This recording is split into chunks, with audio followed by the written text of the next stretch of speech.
खुशखबर आहे,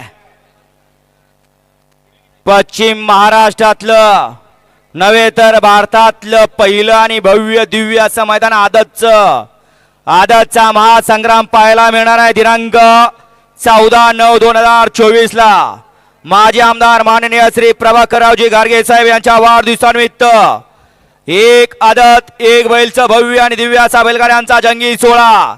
प्रथम क्रमांकाचं बक्षीस आहे 2,55,005 रुपये. द्वितीय क्रमांक आहे 2,05,005 रुपये. 3 नंबर साठी 1,55,005 रुपये. 4 नंबर साठी 1,05,005 रुपये. 5 नंबर साठी 75,005 रुपये. 6 नंबर साठी 55,005 रुपये. 7 नंबर साठी 35,005 रुपये. 8 नंबर साठी 25,005 रुपये. 9 नंबर साठी 15,005 रुपये आणि 10 नंबर साठी 10,005 रुपये.